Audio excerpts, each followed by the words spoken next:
Queridos amigos, mais uma vez, ante as câmeras do nosso GD, Nelson Givanildo, a gente já está inscrito, mas a gente fica emocionados, entusiasmados, até porque que a presença aqui é sempre que ela está livre para quem está conosco. Mais uma vez, a nossa queridíssima Cristiane Drux, que dispensa comentário. Boa tarde. Boa tarde. Acho que vai aprender esperando. Eu vou, Você não. Que fala inglês, quais línguas que você fala? Por motivo de trabalho, né? Isso. Eu arranho ali o inglês, preciso falar geralmente inglês, e o alemão. O alemão eu tenho como segunda língua, né? Ah, eu você é de família alemã. Meus avós eram austríacos. Austríacos. Eu tive a oportunidade de estudar numa escola suíça e aí a gente meio que foi alfabetizada junto, alemão e português. Que maravilha, eu vou contar um fatinho rapidinho. Sim? Certa vez recebendo aqui um esperantista da Polônia, da televisão da Polônia, do Bizinski, e entramos ali no bonde, ali o Santa Teresa, e só batendo papo e esperando. Daqui a pouco entrou um grupo de gente, companheiros, que tudo levou a crer que pessoas falando alemão, conhecem alemão. E aí ele disse, não, realmente sou alemão. E foram lá, conversou em alemão, e eu fiquei de fora. Seguiu esperando, depois ele não sabe esperando. Tinha que falar de esperando. Mas aproveitar deixa nesse momento. E com a presença da nossa querida amiga e irmã, nós entramos já no Outubro Rosa, né? Que fala do câncer de mama, que tem estabelecido tanto sofrimento pela terra fora, embora a gente saiba que quanto dessas situações as pessoas programaram para suas vidas, mas nem todos têm a concepção espírita. É um processo de reparação, né, Givanildo?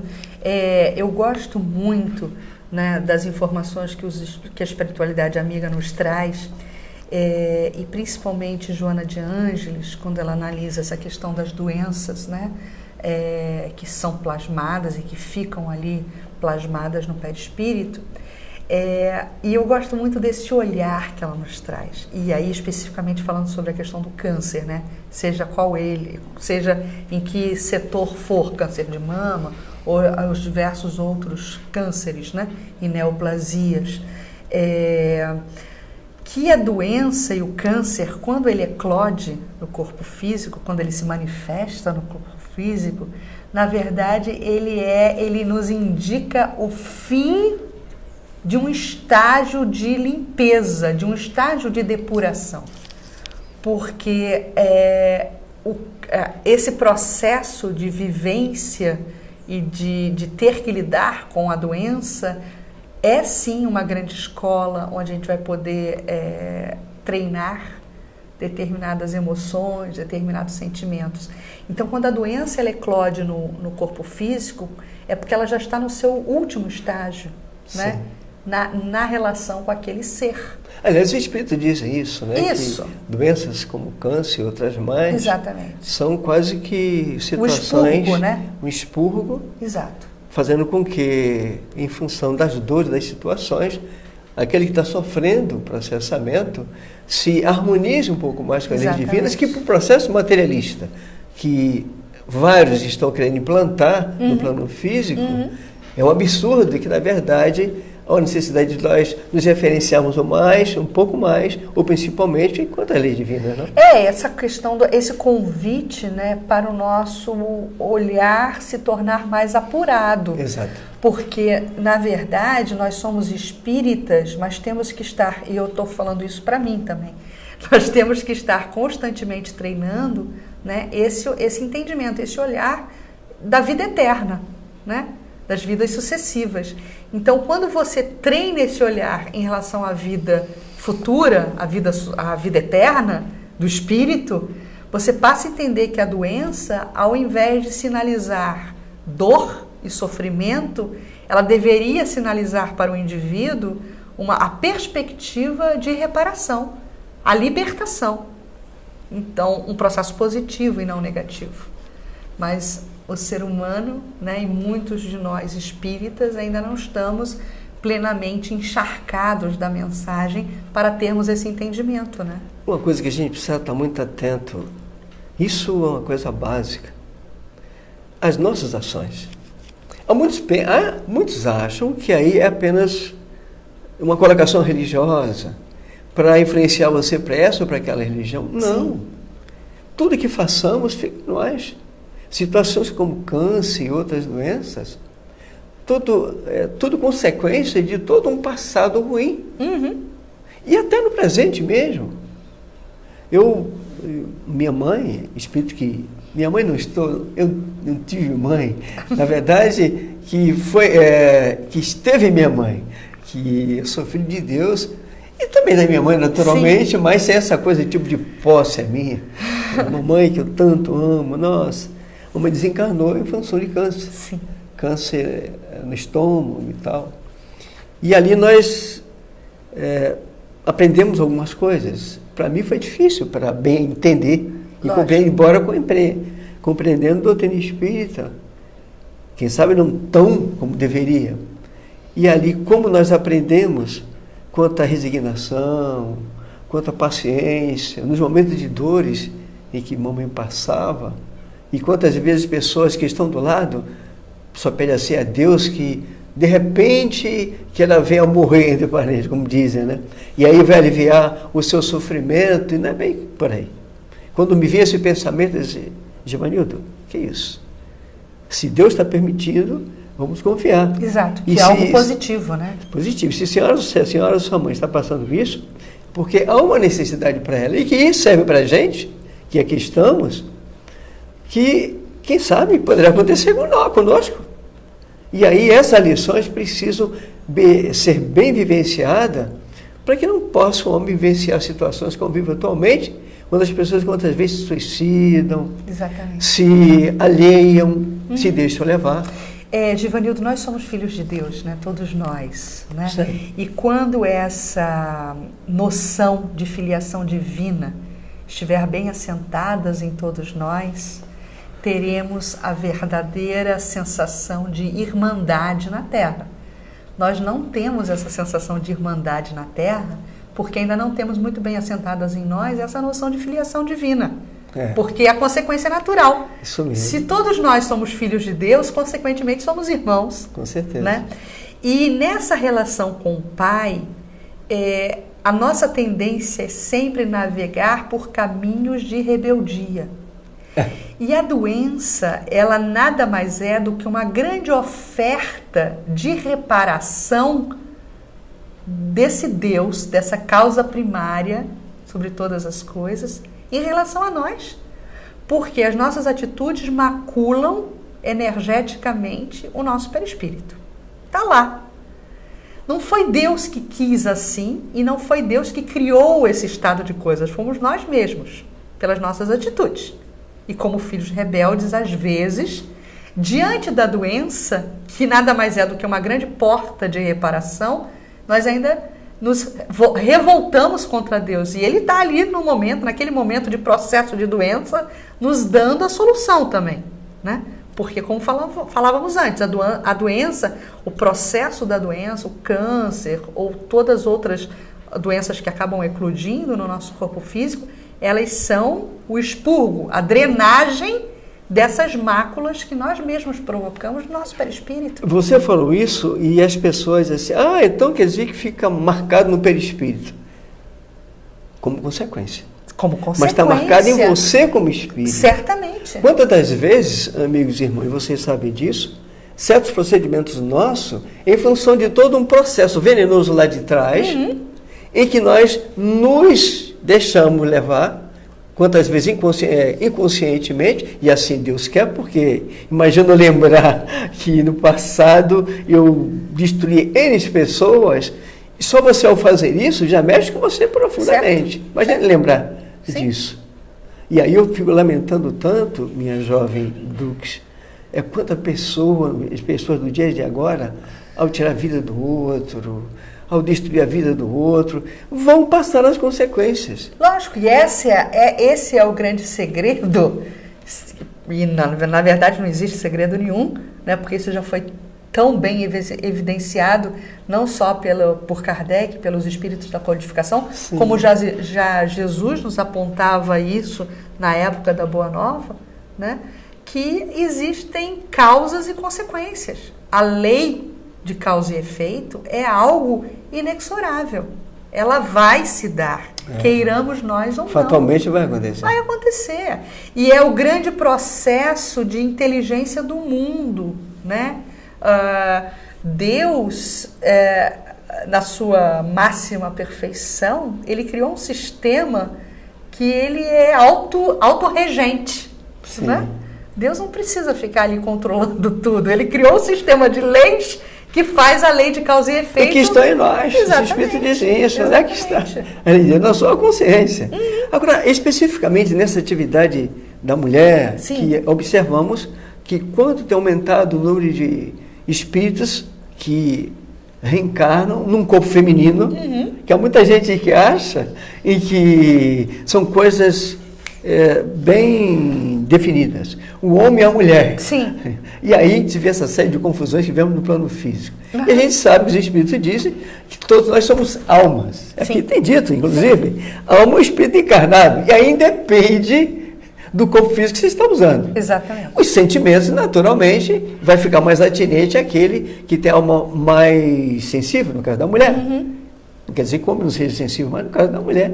Então, por que tem aumentado tanto? Você que tem estudado, se já tem alguma experiência, eu não sei se na sua área você é especialista no assunto, o número de pessoas, de mulheres, por exemplo, com tanto câncer. Pois é, eu acho... Esse câncer de mama, por exemplo. Sim, eu acho, Givanildo, que vem aí uma indicação e quase que um pedido surdo, né?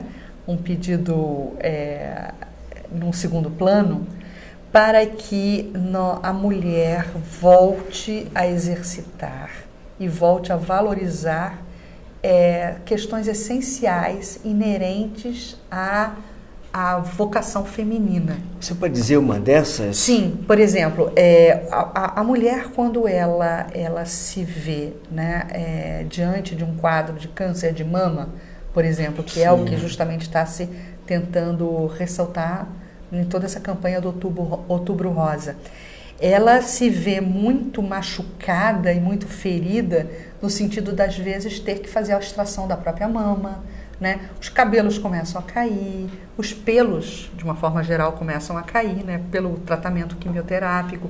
Então você vai começando a perder a sobrancelha, você vai começando a perder os cílios, os cabelos. E tudo isso são símbolos da feminilidade, da beleza, né? E a mulher, diante desse quadro, ela é quase que convocada com muito vigor a refletir sobre outras aptidões e sobre outras vocações que a alma, nesse caso o estado feminino, também é capaz de trazer, né? Porque não é só a beleza, ela vai encontrar talvez na emissão da sua voz também essa feminilidade. Ela vai encontrar talvez nas suas pernas torneadas também essa feminilidade. Não só no cabelo, não só na mama, não só no desenho da sua sobrancelha, que ela acaba perdendo nesse processo, né? Então eu acho que é uma convocação para o descobrimento desses outros caminhos. É tudo, né? A sabedoria divina que nos convida constantemente a esses processos de reflexão. Você está falando isso hoje, no mundo moderno? Sim. O pessoal fala mundo moderno, como se o mundo fosse antigo, moderno, modernismo. O mundo é o mesmo. É o mesmo. São as leis divinas, mas o homem quer colocar assim, vamos lá. Estamos observando que existe um entronizamento muito grande da vaidade. Sim. De todo esse processamento da mulher. É claro que ela precisa ser liberta, entre parênteses. Não é aquela coisa de competir aqui ali lá, mas vamos lá, a gente respeita. Tá? Você acredita que ao simples fato de muito evidenciarmos essa área do se pôr fisicamente, o porte elegante, a mulher forte, hoje você já tem mulheres brigando, olha que coisa séria, lutas, MMA, que dizem que aquilo é um grande projeto. Eu fico impressionado, as pessoas ali dando soco nas mulheres, as mulheres uma na outra, sangue esvaindo. É um grande negócio, um grande negócio. Capitalista. Na hora que se faz os nossos problemas íntimos, será que esse evidenciamento, onde trouxe como consequência o dinheiro ou a projeção, isso realmente liberta a mulher? Pois é, eu acho que aí existe um grande descaminho, né, Givanildo? Um grande descaminho. Eu gosto sempre de recorrer ao que já nos foi ofertado na antiguidade. E aí a gente se lembra, por exemplo, das lendas da mitologia grega. Muito interessante as lendas, né? As lendas. E aí a gente tem a figura de Narciso, por exemplo, sim, né? Sim.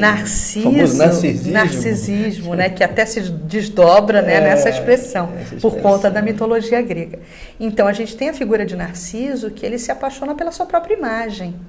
Mas nesse processo... Como tem muita gente fazendo isso. Sim. E nesse processo, a simbologia eu acho muito bonita, né? E a gente deve poder apropriar a simbologia para tentar corrigir erros da atualidade. Então, o processo do Narciso de se apaixonar por si mesmo o leva também a sofrer uma outra consequência, que é ele se deixar morrer na beira do lago, porque ele fica num estado paralisante tão grande que ele definha. Né? Ele fica ali olhando para as águas, olhando para a sua própria imagem, ou seja, para a sua vida, né? E definha com isso. Não é o que fazemos hoje em dia. Não, que gente, exatamente. Isso com consequências espirituais. Sim. Na série do André Luiz, você já deve ter lido a obra, não sei se é Ação e Reação, consigo lembrar qual delas, que só tem coisas belas naquela série do André Luiz. Tem um caso, André Luiz visitando um museu, não sei se o museu era aqui no Brasil ou em outro local, e ele ficou impressionado com uma moça que estava diante de um espelho há mais de 200 anos ou quase isso. E se embelezando, e o André Luiz achou aquilo muito... E eu orientando, disse, olha, na verdade é um espelho que ela ganhou do seu amado e está presa até hoje ao espelho. O espelho já rodou aqui ali, terminou no museu e ela está presa ao museu. É claro que já deve estar naturalmente fora de todo esse processo interior, de sentimento, tudo isso é em consequência do seu interior. Confirmando o narcisismo que a gente sabe. Ou seja, no plano espiritual. No plano espiritual. A gente precisa urgentemente estar bem atento de que nós somos espíritos, não por causa de religião, repetimos a dizer isso, mas pela maneira em que Deus nos concebeu. Não? O nosso corpo, ele é nosso santuário na medida que ele recebe o espírito, isso mesmo. Né? Que é o essencial. Né? Então, a gente precisa ter responsabilidade. Que não é o meu espírito. Exatamente. Ele próprio. Ele próprio. Então, a gente precisa ter cuidado, precisa ter reverência com o corpo nesse aspecto. Né? Por ser o repositório daquilo que é mais essencial e mais importante em nós, que somos nós mesmos. Chamas espirituais, né?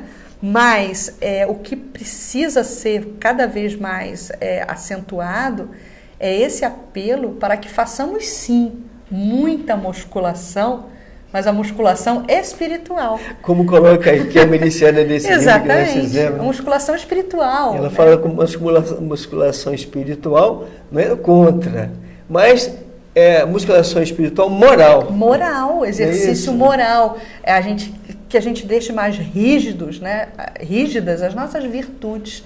A gente, às vezes, se dedica horas do nosso dia numa academia de musculação para enrijecer os nossos músculos. Né? Mas existem formas de se fazer musculação espiritual, né? Uma boa leitura, por exemplo, é uma musculação espiritual. Que é exatamente. Básico. O que adianta você se fortalecer fisicamente? Que vai ficar, né? Ringue, onde quer que seja, ou qualquer outro local. Mas eu sou uma pessoa pobre, eu tenho que tentar a vida, tudo bem. Mas há todo um limite em nossas vidas. Que a gente não pode jamais esquecer isso. Agora, e o homem? Onde é que ele pode colaborar? Que aconselhamento você dá, por exemplo, para as mulheres com relação a esse momento é um momento de cheque, né? De cheque de determinadas concepções. Eu acho que ao companheiro, né, cabe o papel do suporte, né? Sim. Não só ao companheiro, como aos familiares, né? O papel do suporte, né? E nunca com esse olhar da pena. Porque esse olhar da pena incomoda muito. E põe mais para baixo ainda o doente, né? Exato. Então, a gente não precisa dar pena de ninguém. E se foi um marido que não foi muito fiel... Exatamente. Imagina como ficará esse espírito ali, nesse sofrimento, e a pessoa, não, tem pena, não é bem por aí. Exatamente. Agora... Mas ele está dizendo, mas está percebendo. Agora, para as mulheres que porventura estejam passando ou já passaram por esse processo, né? Eu acho que é sempre o nosso olhar de gratidão, a nossa postura de gratidão. Porque, como vínhamos falando anteriormente, né? Deus é pai, não é padrasto, né? Isso mesmo. Então, quando Ele nos delega situações como essas, são para o nosso engrandecimento, né? As nossas dificuldades na vida, as nossas dores, os nossos entraves, Givanildo, eles são sempre bem-vindos. Mas é porque nós somos filhos rebeldes que não conseguimos enxergar isso. As dores, elas são molas propulsoras da nossa evolução. E como seria importante os ideais espíritas, trocado cada vez mais em miúdos, popularizado, não para ser espírita, mas ter consciência de espírito, porque muito iria minorar e ajudar não só aquele que está passando pela aprovação, como para aqueles outros que estão ali, que muitas vezes estão dizendo assim, como já disse em outra oportunidade, só estou esperando a morte. Exato. Como se essa coisa fosse a solução. Essa frase, né, ela nos entristece porque mostra que o indivíduo que a profere, ele não tem muita crença na vida futura, né? Isso porque mesmo. Acha que ao morrer ele vai ganhar um novo estado menos de coisas. Sofrimento. Imagina, ele vai dar continuidade ao seu sofrimento. Não é nada disso, né? É um engano, né? Mas eu acho isso, meu amigo. Eu acho que a doutrina espírita, ela é nesse aspecto, ou em todos os aspectos, consoladora. E se bem entendida, se bem praticada, ela é realmente um divisor de águas. Um divisor de águas na nossa posição e na nossa postura e comportamento diante do mundo. É um novo olhar. O espírita, o verdadeiro espírita, ele realmente ganha um novo olhar diante do mundo. Você começa então a compreender verdadeiramente aquilo que disse Jesus. Isso. Não esse processo puramente, como costumo dizer, religioso e de milagre, e o Senhor vem e nos arrebata, mas essa consciência de você como cidadão do universo. Né? E aí não existe sofrimento. Exatamente. Só existe felicidade. Exatamente. E quando você começa a entender. E quando só existe felicidade, existe aí já a progressão dos mundos. Exatamente.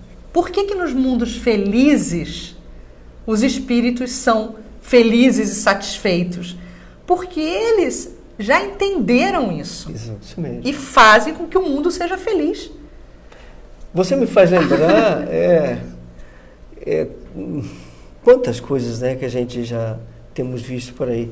Os primeiros cristãos. Sim. Que iam para as arenas felizes, alegres. Vários deles felizes, alegres. Sabiam o que ia acontecer aquilo. Exatamente. Porque eles sentiam essa felicidade interior. Exatamente. Que não tem nada com essa coisa de grupos que se dividem aqui, ali e acolá. Exato. Então a felicidade está no alcance das nossas mãos. Talvez seja essa a grande mensagem. Nós estamos terminando. As suas últimas palavras, se vão ser últimas, agora nesse momento.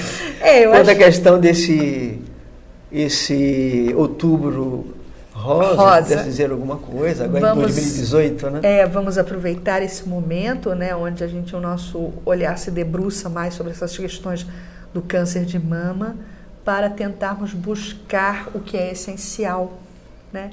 E o que é essencial não é a nossa beleza física, o que é essencial não são as nossas formas físicas, e sim aquilo que habita em nós.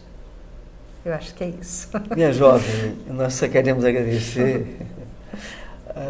Nós esperamos você em outras oportunidades. Dio Caiesu Benovino.